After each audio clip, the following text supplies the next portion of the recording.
Hello, everybody. This is Mr. Stamkos, and welcome to my first edition of the 2021 NHL Mock Draft. This is going to be version 1.0, which is December. Hopefully, this one will come out on the 10th of December. But I have done my research on these guys, at least a decent amount, a lot more than 2020 so far. But I got 15 guys on the list, and I got 3 honorable mentions. So let's get into those, and let's see who I got. Okay, everyone. Now, getting to the mock draft, I have 3 just missed prospects now. All these guys are really good players. I'm not doubting them. And one of these guys, you may say, why is he here? But at number 18, I got Oskar Olausson, who's playing currently in the SHL, has 4 points in I think 11 games, really good in the J20. At 17, I have Xavier Bourgault out of the QMJHL, I believe, for Gatineau or Drummondville. And at 16, I have Cole Sillinger from, I believe, the Medicine Hat Tigers. I think I'll put it all up here anyways, though. But those are my 3 just missed guys. Very close to making it, especially Oskar Olausson. But since he's so low ranked on everyone else's mock draft, I couldn't put him in my top 15. But anyways, let's get into number 15. So let's see who it is. Okay, guys. Here at number 15, I got Joshua Roy from the St. John Sea Dogs. Now, in 15 games, Joshua Roy has 17 points, and I'm going to go over some of his upsides. He's a great guy. He has excellent vision, great hockey IQ, can really see a play before it happens on the ice. Just really great, one of his best aspects. He's really good on the power play. You put him on that second line unit, he'll probably fetch you 15 to 20 points.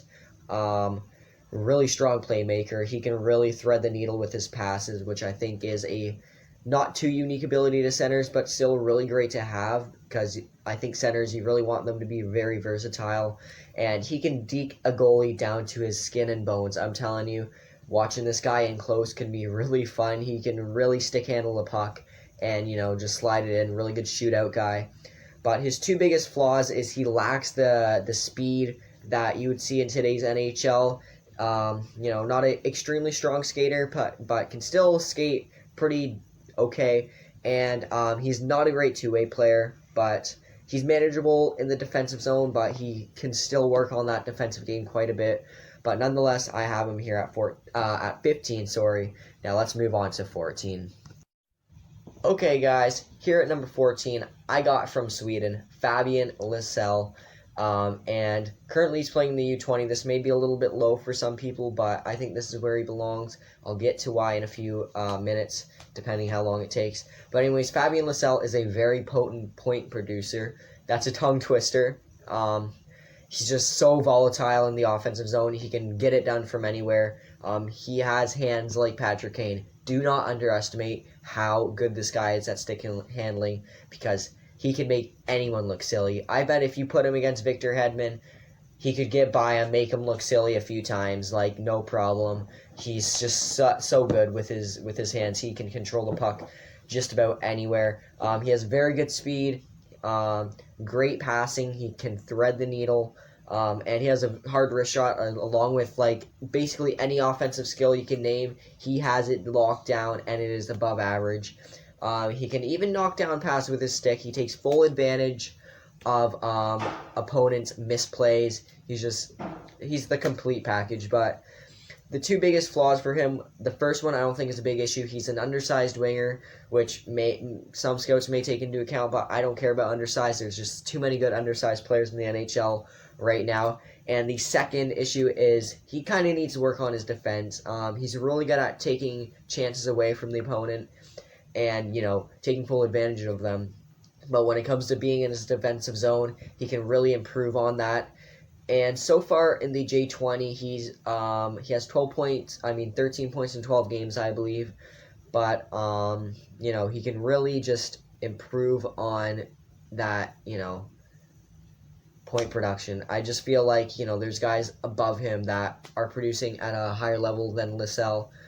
He's still above point per game in a U20 league, which is great, but I just feel like there's guys that are a bit better than him in the sense of point production. He has all the skills, he just needs to put them to work in full use. So let's move on to number 13.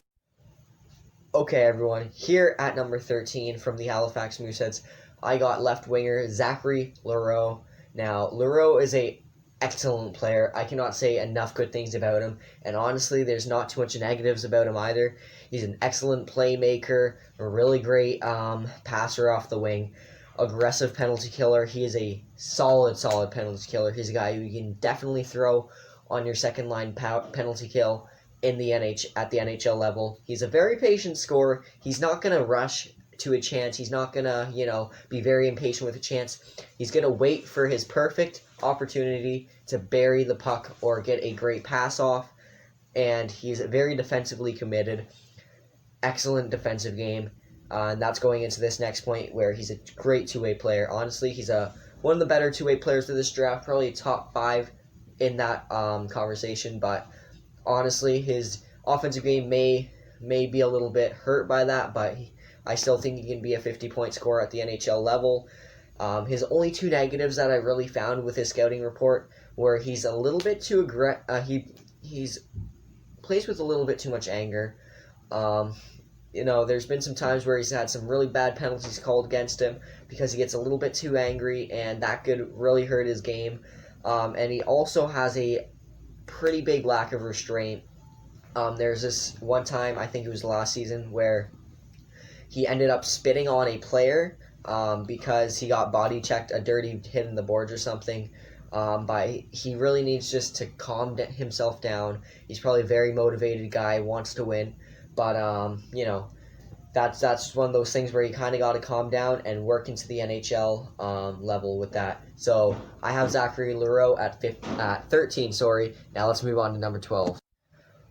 Okay, guys, here at number 12, we got defenseman from the USNDP, the first defenseman in the mock draft, and I got Luke Hughes, which may be a little bit low for some people again, but taking a look at his stats, they're nothing too impressive. I know he has the skill set to be a top 10 player in this draft, but he's just not putting up the numbers to support it right now. So, anyways, in 11 games, Hughes has 1 goal, 5 assists, and 6 points, which is pretty good for a defenseman. He's playing for the USA U18 program, but definitely could be better numbers, especially if he's going to be going in the top 10 of this draft.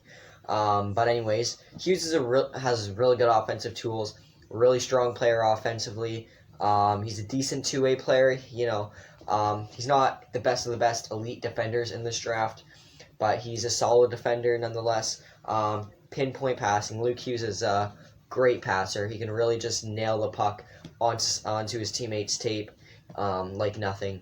And he has some solid hands for a defender. He can dangle by guys without too much issue most of the time. He can really stick handle into the zone. But the only downside I have for him is that he's currently playing at a lower level than others. He's just not... It seems like he's not motivated to play the best he can. Maybe because he's already guaranteed a first-round placement, or who knows what it is. But anyways, I got Luke Hughes at number 12. Okay, guys. Here at number 11, I got from the SHL, Simone Edvinson. Now, some guys have him high at like 4 or 5. Some guys have him low in the 20s. I have him right here at 11. I think this is a good spot for him. So he's a big-bodied defenseman, 6'4" frame. He's throwing guys around. He's playing the U20, might I add. He has excellent mobility for a guy his size. He just so quick on the play. He's kind of like Victor Hedman, but I got another guy compared to Victor Hedman already. But when you're talking about guys coming out of Sweden, Edvinson is kind of like a Victor Hedman type of guy. Smooth puck carrier. He can really just keep that puck on his stick as long as he wants, honestly. He forces turnovers in his own end. 200 foot, he can force turnovers anywhere on the ice.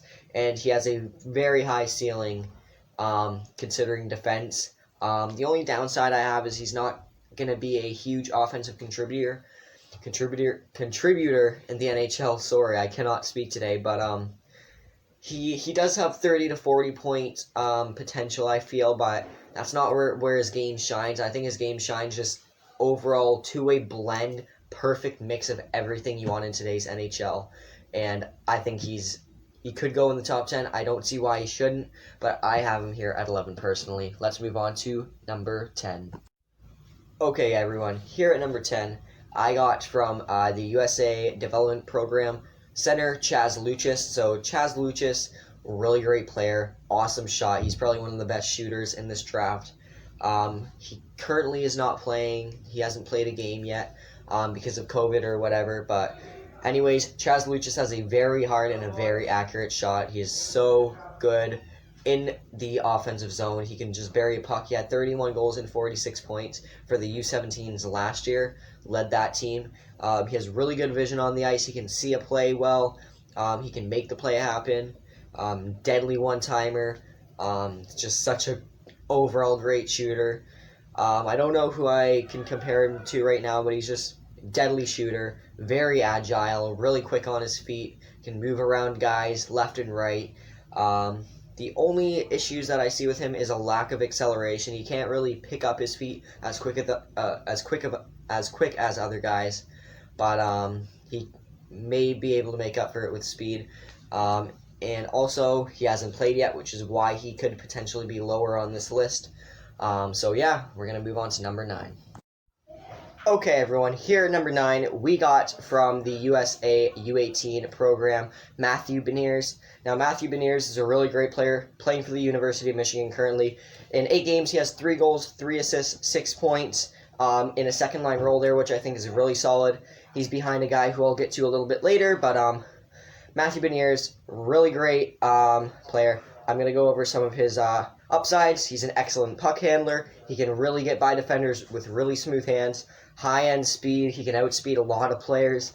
He's not on the level of Connor McDavid fast, but he's a really solid skater. Very smart player out on the ice. He can make passes. He can make plays before they even happen.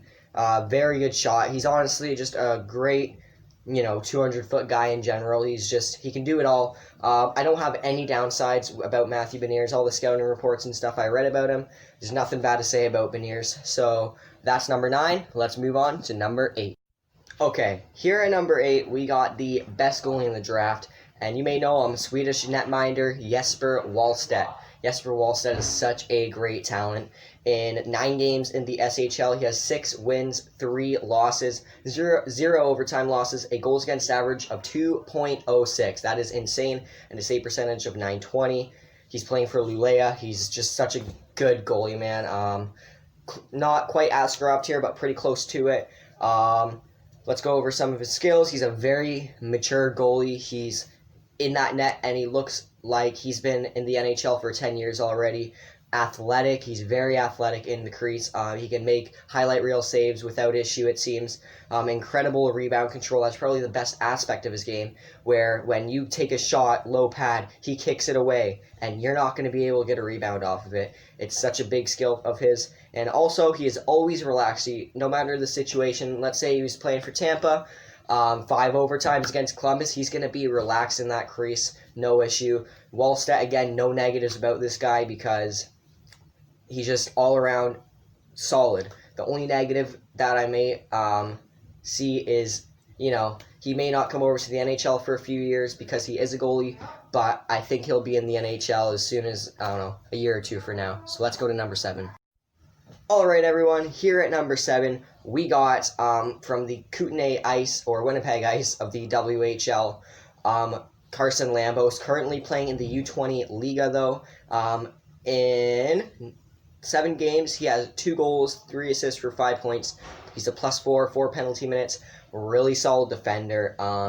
One of the best this draft class has to offer. There's just full of defensemen in this draft, but Carson Lambos has really solid size. I believe he sits at 6'3". He's a really big body. He has terrific IQ. He has excellent skating. He can just speed up the ice with that big body. He can see a play, just like all the rest of these guys with all the upsides. Great passer, really good passer. He can, from his blue line, he can just hit it up to the next blue line, get a guy on a breakaway without too much trouble, and he's awesome two-way. Carson Lambos is just such a really great defender. One of the best this draft class has to offer. I've seen him at 3, and I've seen him down in like the 12 and 13 range, but I think he sits right in the middle of that, right at 6 or 7, so that's where I have him. Let's move on to number 6. Okay, guys, here at number 6, this may be a big shock, but I don't think it is. If you've looked at this guy, this is even a little bit high for him. But I have Aatu Ratti. I couldn't put him lower than this. I have him just outside of my top 5 because I feel he has the skill to be higher than this. But the one downside I have for him is he's not performing at the level. So maybe his development is stunted. Maybe he's not going to get too much better. Who knows? But the thing with Aatu Ratti, just like Anton Lundell last year, is he's going to be in the NHL as a third liner or a second liner, which I think will be his max potential. A really good second line center on a cup winning team. But Aatu Ratti, overall good player, like I said. Responsible 200-foot game. He doesn't look out of place out there in the men's league at all, even though he's currently playing in the U20, and I'll go over his stats in a second. He has really good hands, really soft moves, seamlessly gets by defenders, and impossible to get the puck from. I read a scouting report, and he said that if you try to take the puck from Aatu Ratti, you may as well embarrass yourself. He's so good at keeping the puck on his tape. But let's go over his stats now. In 8 games in the U20 Liga, he has 3 goals, 4 assists at 7 points. He's a -2, and he has 2 penalty minutes. So you see what I mean, where he's not really performing at the level he should be for the number 1 overall pick at the beginning of the year. But again, this is a really unpredictable draft. There's probably 7 or 8 guys who I could see go number 1 by the end of the year. So I have Aatu Ratti here at 6. All right, everyone. Here at number 5, we're moving into the top 5. I got Dylan Guenther. Now, this, I think, is exactly where he belongs right now, mainly because he hasn't played a game, which is the only downside I see in his game. But Dylan Guenther is a great 200-foot player, really good, uses his size to the fullest. He has terrific speed, like I said, with a lot of the other forwards. Just such a fast skater, which is the norm for today's NHL, but it's still great to point out a guy with good speed. He's an awesome passer coming off the left wing. Again, good to have a winger with great passing skills like Dylan Guenther, and his passing game is one step above everyone else's, I feel. And he is a awesome 5-tool player. He's probably one of the best 5-tool players you're going to see in this draft. He can do everything. He has the IQ, the speed, the physicality in the dirty areas, the defense, and the shooting. He has it all, honestly. Dylan Guenther is really great, and I don't know. This is where I have him. Let's move on to number 4. Okay, everyone. Here at number 4, this may come as a shock to some people, but I got Swedish winger William Eklund. So William Eklund, I looked at mock drafts like Draft Site and whatever, Tankathon. This guy's really low. He's in the 20s, and I don't know why. So William Eklund has 12 points in 16 SHL games. He just got COVID-19, which really sucks, but I still have him high because I feel like his ceiling is just through the roof. I'll even go through the roof. You can't even see my hand anymore. But anyways, I looked at his NHL E, which is a stat that Dober Prospects has. It's a tool. Not too accurate, but I took a look, and he has the highest points total for 82-game NHL schedule. Compared to his stats in the SHL right now, it's 37 points. It's the best out of anyone in this class currently. But such a good guy. High hockey IQ, top-end shot. Like, if you've watched his highlights, he is just so good. He can see the play. He's kind of a score-first mentality guy, but he's a top-end one at that. He has good puck possession skills. Defenders have a hard time taking it away from him. Not as good as Aatu Ratti. He's an excellent producer. No matter what level he's played at, he has produced points, and he has not upset. And he is a decent skater. He can get by guys. He can manage just fine in the NHL. But this is my favorite prospect in the draft. He's slept on very heavily, but I got him here at number 4. Now we're moving into the top 3, and I think this is pretty much how it should go right now. But again, everyone has their own opinion. At number 3, I got Brent Clark out of the OHL. Currently has not played yet, but I'll go after what the scouting reports say. He has really good hands for a defender. Extremely smooth. He seems like a forward out there sometimes. Great 200-foot game. Again, defender. He should have a good 200-foot game. He's not fully offensive. A big shot blocker. He gets in the lane of shots. He can get up to 4 or 5 shots blocked a night. Laser shot from the point. Just extremely good shot. And he has top-end shutdown ability. Honestly, Brent Clark is a guy at the NHL level who can be a 2 or a 3, I think. 40 to 50 point potential for sure, and as well as that capability to be one of the better defensemen, defensive defensemen on the team. Sorry, I just blanked for a second. But Brent Clark is easily a top 5 player. I have him right here at 3 because I think this is where he belongs right now. And when the OHL season begins, he will not disappoint. So yeah, let's move on to number 2.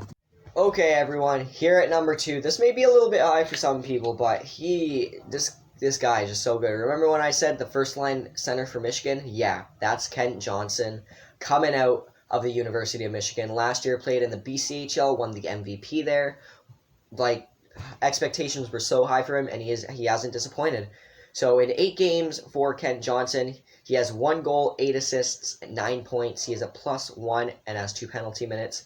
And he's a big passer, not a shoot-first guy at all, which is kind of what I've seen out of this draft. There's a lot of guys who have more goals than assists, but whatever. Dynamic playmaking skill. He's the best playmaker in this draft, I think, personally. Superior hockey IQ to his opponent. This guy is a step above his opponent all the time. He's just never gonna be a step below. Very creative player. He can be in a bad situation and make it out of it, and get a goal or a point or whatever, make a play happen. Very good scoring ability, as you see with the point totals, and isn't afraid of getting in the dirty areas, which is something that I think a lot of forwards kind of don't do. So that's really good that this guy has top end scoring talent and isn't afraid to get in the dirty areas as well, and that comes with the creativity as well. So at number 2, I got Kent Johnson. He just has all the tools to be a great first-line center at the NHL level. 70-point potential easily. Great two-way player. So let's move on and see who I have at number 1. All right, everyone. Here at number 1, should be no surprise. I was considering putting Johnson at number 1. It's very close between these two guys. But I decided to put another Michigan player, Owen Power, defenseman. 6'5", huge frame. He is so freaking good, and I believe he has 4 points in 8 games for Michigan. I don't have the page right in front of me right now, but very quick feet for 6'5" frame. I have this guy compared to Victor Hedman, by the way. I think him and Hedman's game resemble very accurately. He can pass the puck in rough areas. He can just make a play happen from anywhere, out of nowhere. Really great skill to have. A power play quarterback. Owen Power is a great player to have on that first line power play. You got the laser shot from the point, and you have that really good passing skill as well. Definitely a 15 to 20 point power play producer. All around package. Again, he's a 5-tool player. He can just do everything. I feel like this guy has 40 to 60 point potential at the NHL level. Very dominant as well. Obviously, with the 6'5" frame, he's going to be hulking over his opponent, but he is just dominant over his opponent. He's a step above them, and in both physicality, maturity, and offensively wise, defensively wise. Owen Power is the complete package. I can't say enough good things about him. Again, there's no downsides to any of these guys at all that I've named over the past 5 or 6 picks. I just couldn't find any. But this draft is very up and down for a lot of these guys, and in the January edition, don't be surprised if you see everyone swap places. So yeah, this is my 2021 December mock draft version 1.0. I hope you guys enjoy this video. It took a while to prepare, and I'll see you guys in the next one, but for now, bye.